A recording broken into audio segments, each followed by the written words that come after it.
अस्सलाम वालेकुम दोस्तों। एक पाकिस्तान रह गया जिसने चैंपियंस ट्रॉफी के लिए टीम अनाउंसमेंट नहीं की। पाकिस्तान की टीम भी बन चुकी है। Chairman Pakistan cricket board Mohsin Naqvi साहब की अप्रूवल के बाद अनाउंस हो जाएगी, कभी भी हो सकती है। बट पॉइंट इसके दो तीन चीज़ें हैं। सबसे बड़ा सीन साइम अयूब के हवाले से कुछ अच्छी खबरें नहीं आ रही शायद चैंपियंस ट्रॉफी के लिए उस तरह से। इससे पहले मेडिकल पैनल ने थोड़ी उम्मीद दिलाई थी पाकिस्तान क्रिकेट बोर्ड को कि वो आ सकते हैं, बट अभी उनके बारे में चांसेस कम हैं। सीन ये पैदा हो रहा है कि अगर साइम अयूब नहीं तो कौन, क्योंकि अब्दुल्ला शफीक भी अच्छी फॉर्म में नहीं है, उनके लगातार रन नहीं आ रहे वनडे के अंदर। तो दो बेसिकली ओपनर हैं, तो हमें दोनों ओपनर भी चाहिए एक तरह से। और दूसरा सवाल ये आता है कि साइम अयूब अगर टीम के अंदर नहीं होते तो आपके पास एक छठे बॉलर की ऑप्शन खत्म हो जाती है। एक्चुअली में यस, छठे बॉलर की, क्योंकि दुनिया भर का आप प्लेइंग 11 उठा के देखिए। मैं एग्जांपल दे रहा हूँ, ये T20 की एग्जांपल है, बट अभी आपने इंडिया और इंग्लैंड का पहला T20 मैच देखा होगा। इंडिया के सिर्फ 3 बॉलर खेले, सिर्फ 3 बॉलर थे उसमें, रेगुलर बॉलर जिसको बोलते हैं। बाकी 2 ऑलराउंडर थे, जिसमें अक्षर पटेल ऑलराउंडर था, पांड्या ऑलराउंडर था। मीन सबके पास ऑलराउंडर है, उसके साथ वो चलते हैं। हमारे लिए अनफॉर्चुनेट केस क्या है, पूरी 8 चैंपियंस ट्रॉफी की टीमों में एक पाकिस्तान और एक बांग्लादेश, इन 2 टीमों में एक प्रॉब्लम है, दोनों के पास फास्ट बॉलिंग ऑलराउंडर नहीं है। अगरचे हम शहीन के सामने ऑलराउंडर लिखते हैं, बट आपको भी पता है कि बैटिंग अच्छी करते हैं, बट वो ऑलराउंडर नहीं है। मतलब ऑलराउंडर जिसको बोलते हैं वो नहीं, मतलब पांड्या है अगर एक तरफ पे, तो वो वाले तो सीन नहीं होगा ना इधर हमारे यहाँ। तो ये है, बाकी सबके पास है। देखिए मिचेल मार्श अगर वो बॉलिंग कम करते हैं, ऑस्ट्रेलिया की अगर हम बात करें, पैट कमिंस भी थोड़ी बहुत मतलब अच्छी खासी बैटिंग करते हैं, बट वो भी मैं उनको ऑलराउंडर वाली कैटेगरी में शायद थोड़ा वो होगा।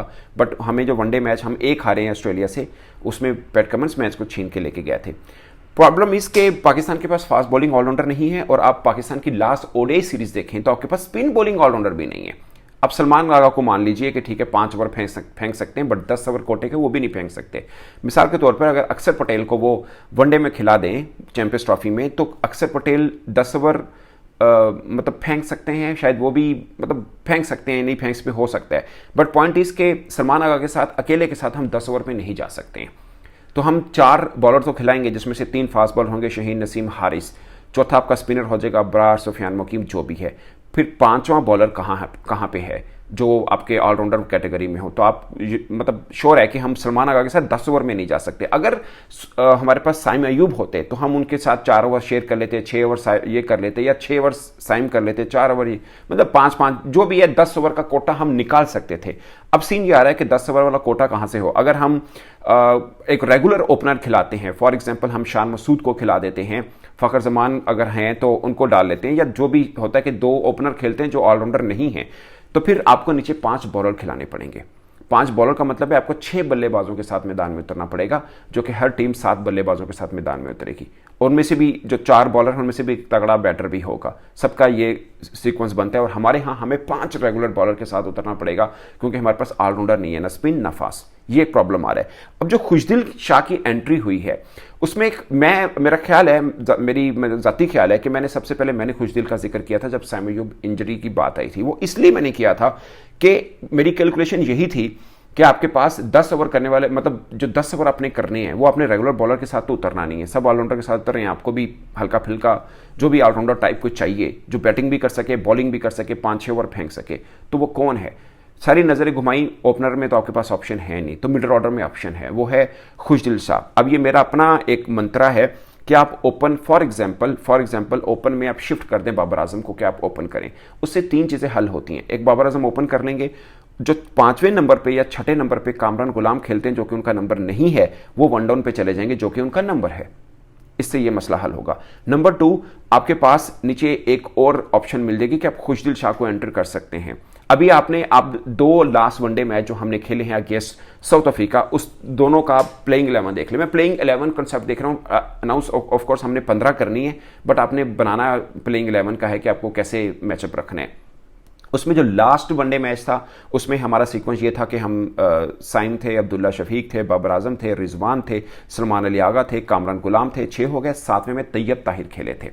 मैं मानता हूं कि पाकिस्तानी कंडीशन में वो स्पिनर को अच्छा खेल सकते हैं तैयब ताहिर, बट हमारे पास फिर बॉलिंग वाला प्रॉब्लम रह जाता है। अब उससे पहला वनडे मैच, ये चूंकि तीसरा वनडे मैच था, पाकिस्तान 2-0 से सीरीज जीता हुआ था, तो इसमें हमने ट्राई आउट किया तैयब ताहिर को। बट अब दूसरा वनडे मैच देखें, उसके बाद उसमें आपकी ऑप्शन क्या थी? आपके पास साइम, अब्दुल्ला शफीक, बाबर आजम, मोहम्मद रिजवान, सलमान अली आगा, उसके बाद छठे नंबर पे कामरान गुलाम आए थे, फिर सातवें पे इरफान नियाजी आए थे। इरफान नियाजी का अच्छे पर्सपेक्टिव है, फील्डिंग तगड़ा है, बैटर भी अच्छा है।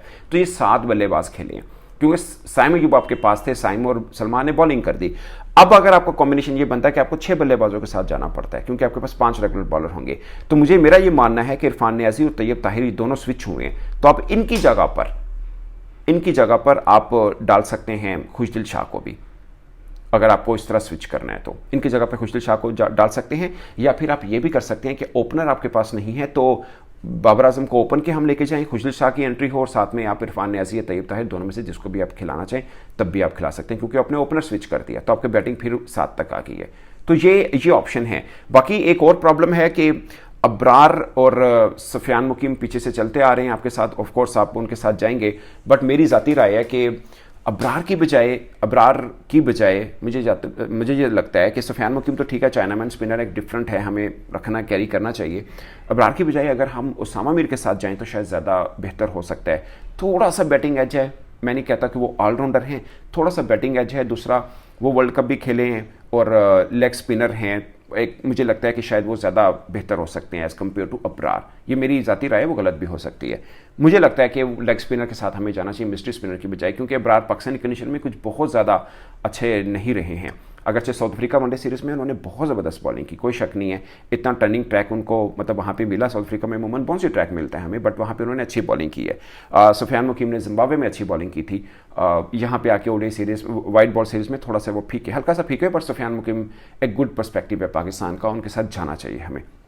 मुझे लगता है कि सुफियान मुकीम वाली ऑप्शन ठीक है कि हमें शायद खिलाना तो एक ही स्पिनर पड़े, क्योंकि 2 तो हमने ऑलराउंडर पे जाना है, एक सलमान अली आगा और दूसरा अगर खुशदिल आ जाते हैं तो वो, तो 10 ओवर ये मिलके करेंगे, साथ में सुफियान मुकीम प्लेइंग 11 में अगर होते हैं 10 ओवर वो करेंगे, 3 ओवर फास्ट बॉलर करेंगे, तो ये 50 ओवर का कोटा पाकिस्तान का पूरा होता है। बैट्समैन 7 होते हैं, 8वें नंबर के ऊपर आपके पास शाहीन अफरीदी आकर खेलते हैं जो कि अच्छी खासी बैटिंग कर लेते हैं। तो ये आपका पर्सपेक्टिव बनता है पूरे का पूरा प्लेइंग 11 में। अगर एक स्विच होती है क्या कि खुशदिल अगर एंटर होते हैं, अगर खुशदिल एंटर नहीं होते, बहुत से लोग बात कर रहे हैं कि फलां अपनी मर्जी का प्लेयर लाना चाह रहा है, फलां अपनी, आप एक स्विच सोचिए, खुशदिल नहीं तो कोई और जो बॉलिंग कर सकता हो वो आपको लाना पड़ेगा। मेरे जहन में पहले इफ्तिखार अहमद का नाम था, बट चूंकि आपके पास सलमान आगा है, वो भी स्पिनर, ऑफ स्पिनर हैं, इफ्तिखार अहमद भी ऑफ स्पिनर हैं, तो दोनों एक तरफ बॉलिंग नहीं कर सकते हैं कि आप फर्ज किया मिडल में बॉलिंग आ गई है, 25 ओवर गुजर गए या 20 ओवर या 15 ओवर गुजर गए, तो अपने स्पिन डिपार्टमेंट को लेके आने, तो आप एक तरफ सलमान आगा लगाएंगे, दूसरी तरफ फर्ज के आप सुफियान मुकीम लगाएंगे, फिर सलमान आगा को रेस्ट देंगे, फिर आप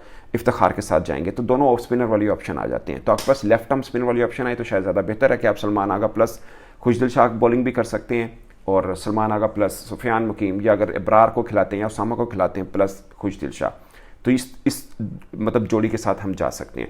तो मुझे ज़्यादा तौर पे लगता है कि इसलिए खुशदिल शाह बहुत इंपॉर्टेंट है पाकिस्तान के चैंपियंस ट्रॉफी पर्सपेक्टिव के अंदर। तो दोस्तों, इस पर आप अपनी राय कमेंट के सूत्र में ज़रूर बताइएगा। बाकी ये मुझे मालूम है कि पहले फैंस उनसे बहुत नाराज़ हुए थे, वो BPL में खेल रहे हैं तो सबने उनका नाम वैसे भी लिया खुशदिल शाह का, पर मुझे लगता है कि इस वक्त खुशदिल शाह नहीं तो कोई एक अच्छा ऑलराउंडर पाकिस्तान की ज़रूरत ज़रूर है। उसके अलावा पाकिस्तान का कॉम्बिनेशन बहुत डिस्टर्ब होगा, वो कॉम्बिनेशन जो हम पिछले 3 माह में देख रहे हैं कि हमारा वनडे का सुपर बना हुआ है, तो वो डिस्टर्ब हो जाएगा हमारा, क्योंकि हमारे पास एक बॉलर वाली या ऑलराउंडर वाली ऑप्शन गायब होती है साइम अयूब के जाने से। इस पर दोस्तों, हाँ, अगर साइम अयूब आते हैं, अगर हो उनका आना हो, तो फिर भले आप जो आपका कॉम्बिनेशन बना उसको छेड़ने की जरूरत नहीं, बट ये लेट हुआ तो इसलिए हुआ कि साइम अयूब के हवाले से कुछ हौसला अफजा बात सामने नहीं आई है। इस पर दोस्तों, आप अपनी राय कमेंट के सूत्र में जरूर बताइएगा। मेरी तरफ से इतना ही, इजाजत दीजिए, अल्लाह हाफिज़।